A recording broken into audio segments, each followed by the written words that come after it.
Thank you, Val. And first and most important, congratulations to the class of 2016. I don't remember who received honorary degrees when I graduated in 1963, and in time you won't remember us. But then the president of Swarthmore was named Smith, and now I'm back under the aegis of another President Smith. When Val called me about this great honor, I was at first thrilled, but then, much to my surprise, I immediately choked up. I'll probably do it again. But so things seem to come full circle.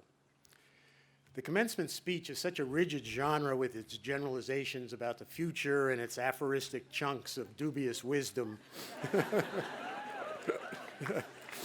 But realistically, what can I possibly say to you all, not only many decades younger than myself, but also in less quantifiable ways so different. Although, on the other hand, listening to Rose's speech, things haven't changed that much. I have to admit, though, that I like aphorisms for their succinctness and their frequent play with paradox. To me, every paradox is a unity imperfectly understood.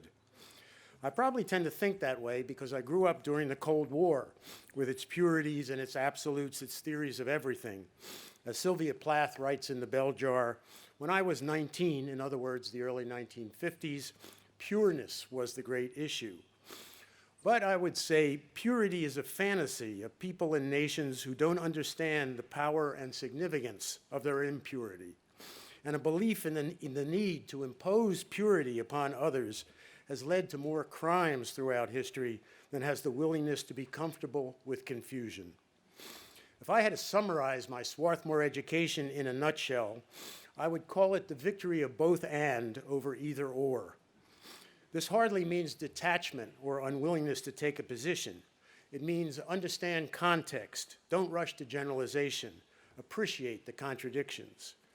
And so, in my quasi-avuncular role today, I would suggest that when the world presents you with polarities or contradictions and asks you to choose, consider the complexity of your own presumed oneness and the variety and contradictions of your time here. Most will look back on these 4 years fondly. A few will have hated it, and some will just be glad to escape. Perhaps by some future reunion, you will come back out of curiosity and find yourself having a good time talking to people you rarely talked to while you were at Swarthmore, realizing that despite past political or intellectual or emotional differences, you had a deep bond that Swarthmore has created. For the truth is that for all the engagement and activism with the outside world that's possible here, life at Swarthmore is within a benevolent, wonderful bubble. Like Eden itself, it's a great place to begin from. I didn't attend my own class reunions until the 15th. Why not? I had a wonderful time here. I learned a lot. I made friends that have lasted a lifetime. I guess I didn't come back because I wanted to make sure I had faced the world with all its own disparities and disappointments after 4 years in a place with such an odd combination of competition and coziness. At that 15th reunion, I also felt very deeply the physical settings of Swarthmore. Sure, I knew this was a horticultural wonderland. You might never have known you were allergic to some plant from Afghanistan to Zanzibar until, courtesy of the Scott Foundation, it was here on campus. And I spent many springs carrying around a roll of toilet paper to plug my constantly running nose, and I'm still doing it, clearly.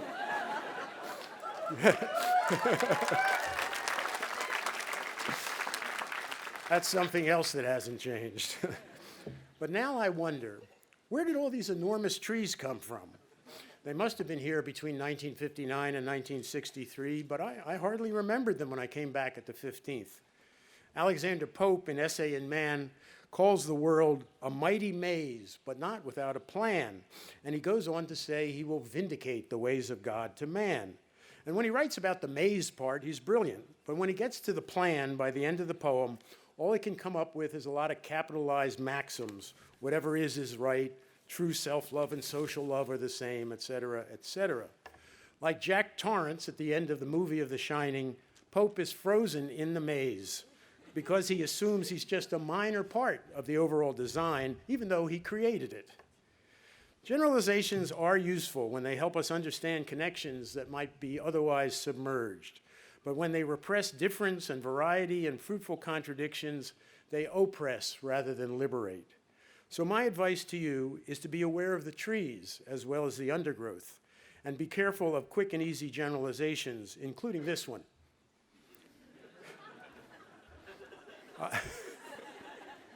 I should move finally from my historical self to my emblematic self. Giving an honorary degree to someone who studies literature and culture makes a welcome statement about the significance of the humanities, so often under fire as impractical or irrelevant to our contemporary world.